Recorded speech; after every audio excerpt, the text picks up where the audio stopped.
মহিলাদের আর্থিক স্বনির্ভরতা ও গণপরিবহনে সহজ যাতায়াত নিশ্চিত করতে দেশের বিভিন্ন রাজ্যে বিনামূল্যে বাস যাত্রার প্রকল্প চালু হয়েছে। পশ্চিমবঙ্গেও সম্প্রতি মহিলাদের জন্য সরকারি বাসে বিনামূল্যে যাতায়াতের ব্যবস্থা চালু হয়েছে। বর্তমানে রাজ্যের মহিলা যাত্রীরা আধার কার্ড, ভোটার কার্ড বা অন্য বৈধ পরিচয়পত্র দেখিয়ে সরকারি বাসে বিনামূল্যে ভ্রমণের সুবিধা পাচ্ছেন। তবে পরিবহন মহলে জোর জল্পনা, ভবিষ্যতেও কি পশ্চিমবঙ্গে দিল্লির আদলে পিঙ্ক কার্ড বা স্মার্ট কার্ড ভিত্তিক ব্যবস্থা চালু করা হবে?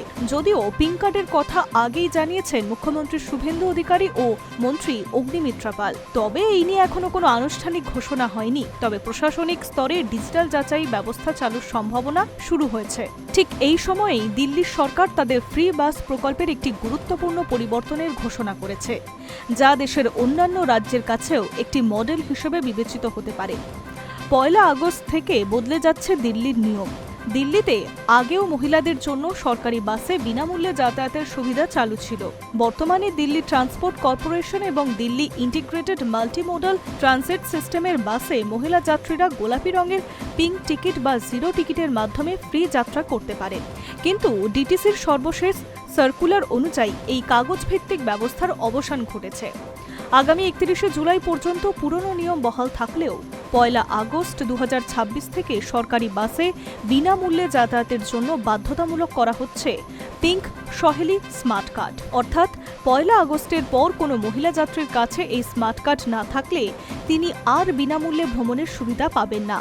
তাকে সাধারণ যাত্রীর মতোই নির্ধারিত ভাড়া মেনে টিকিট কাটতে হবে। কি এই pink Saheli smart card? Pink Saheli smart card হলো একটি ডিজিটাল ট্রাভেল আইডেন্টিটি কার্ড, যা বিশেষ করে দিল্লির মহিলা ও ট্রান্সজেন্ডার বাসিন্দাদের জন্য চালু করা হয়েছে। চলতি বছরের মার্চ মাসে দ্রৌপদী মুর্মু দিল্লি সরকারের এক অনুষ্ঠানে এই কার্ডের আনুষ্ঠানিক উদ্বোধন করেছেন। কার্ডটিতে থাকবে উপভোক্তার নাম, ছবি, unique ID number, QR code, Aadhaar নম্বরের সংযোগ, মোবাইল নম্বরের সংযোগ, ডিজিটাল যাচাইয়ের তথ্য। এই কার্ডের মাধ্যমে সরকার সহজেই যাত্রীর বয়স, লিঙ্গ এবং তিনি দিল্লির স্থায়ী বাসিন্দা কিনা তা যাচাই করতে পারবেন। কেন আনা হচ্ছে এই নতুন ব্যবস্থা? দিল্লি সরকারের মতে বর্তমানে কাগজের পিঙ্ক টিকিট ব্যবস্থার কিছু সীমাবদ্ধতা রয়েছে, তাই ডিজিটাল প্রযুক্তি নির্ভর ব্যবস্থায় যাওয়ার সিদ্ধান্ত নেওয়া হয়েছে।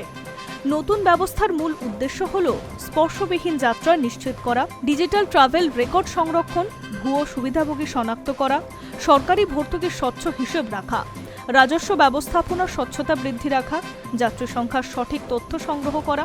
পরিবহন বিশেষজ্ঞদের মতে ডিজিটাল কার্ড ব্যবহারের মাধ্যমে সরকারি প্রকল্প পরিচালনা অনেকটাই বেশি কার্যকর হতে চলেছে। কিভাবে ব্যবহার করতে হবে এই ডিজিটাল কার্ড? জানা যাচ্ছে ১ আগস্ট থেকে মহিলা যাত্রীরা ডিটিসি বাসে উঠবেন। তখন বাসের দরজার কাছে থাকা ইলেকট্রিক রিডারে pink Saheli smart card tap করতে হবে। সফলভাবে যাচাই হওয়ার পরেই তাদের বিনামূল্যে যাত্রার অনুমতি দেওয়া হবে। যাদের কাছে পিঙ্ক কার্ড থাকবে না তাদের আর গোলাপি টিকিট দেওয়া হবে না। সেক্ষেত্রে সম্পূর্ণ ভাড়া দিয়ে সাধারণ টিকিট কাটতে হবে। কিছু বিশেষ সচেতনতা রয়েছে এই পিঙ্ক কার্ডের ক্ষেত্রে। ডিটিসি ইতিমধ্যেই কন্ডাক্টর ও এনফোর্সমেন্ট কর্মীদের বিশেষ নির্দেশ দিয়েছে।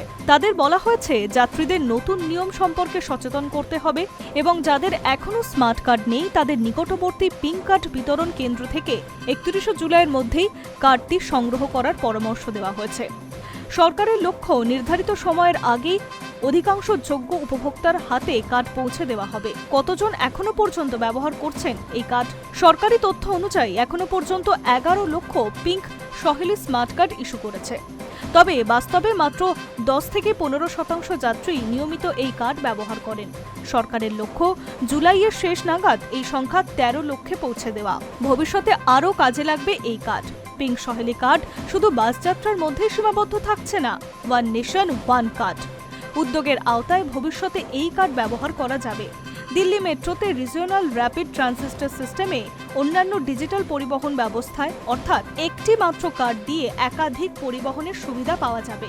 পশ্চিমবঙ্গ বনাম দিল্লি, অর্থাৎ পিঙ্ক সহেলি কার্ড আর পিঙ্ক কার্ডের মধ্যে কিছু পার্থক্য রয়েছে, সেটা নিয়ে বলা যাক। বর্তমানে পশ্চিমবঙ্গে মহিলাদের জন্য ফ্রি বাস যাত্রার ব্যবস্থা চালু থাকলেও কোনো পৃথক স্মার্ট কার্ড এখনো পর্যন্ত বাধ্যতামূলক করা হয়নি। পরিচয়পত্র দেখিয়ে যাত্রীরা এই সুবিধা পাচ্ছেন ঠিকই, কিন্তু দিল্লির মতো সম্পূর্ণ ডিজিটাল যাচাইয়ের মাধ্যমে জিনিসটা এখনো সম্পূর্ণ কার্যকর হয়নি। পশ্চিমবঙ্গে বর্তমানে আধার বা ভোটার কার্ড দেখালেই সুবিধা রয়েছে, আলাদা স্মার্ট কার্ডের প্রয়োজন নেই। পরিচয় যাচাই ম্যানুয়াল পদ্ধতিতে হচ্ছে, আর প্রকল্প এখনো সম্প্রসারণের পর্যায়ে রয়েছে। দিল্লিতে 1 আগস্ট থেকেই এই পিঙ্ক কার্ড চালু হতে চলেছে। পিঙ্ক সহেলি স্মার্ট কার্ড বাধ্যতামূলক, ডিজিটাল যাচাইও বাধ্যতামূলক, কিউআর কোড, ইউনিক আইডি সংযুক্তকরণ, ভবিষ্যতে মেট্রো পরিবহনেও এর ব্যবহারযোগ্য রয়েছে। সবশেষে বলা যায়, মহিলাদের বিনামূল্যে বাস যাত্রার প্রকল্প এখন শুধু সামাজিক কল্যাণমূলক কর্মসূচি নয়, বরং প্রযুক্তি নির্ভর জনপরিষেবার একটি গুরুত্বপূর্ণ উদাহরণ হয়ে উঠেছে। দিল্লির পিঙ্ক সহেলি স্মার্ট কার্ড ব্যবস্থা সেই পরিবর্তনেরই প্রতিফলন। পশ্চিমবঙ্গে এখনও পরিচয়পত্র ভিত্তিক ব্যবস্থা চালু থাকলেও ভবিষ্যতে তারাও ডিজিটাল স্মার্ট কার্ড চালুর সম্ভাবনা রাখছে। ফলে দিল্লির এই নতুন উদ্যোগ আগামী দিনেও দেশের অন্যান্য রাজ্যের জন্য একটি বড় অনুপ্রেরণার মডেল তৈরি হয়েছে। Hi news network.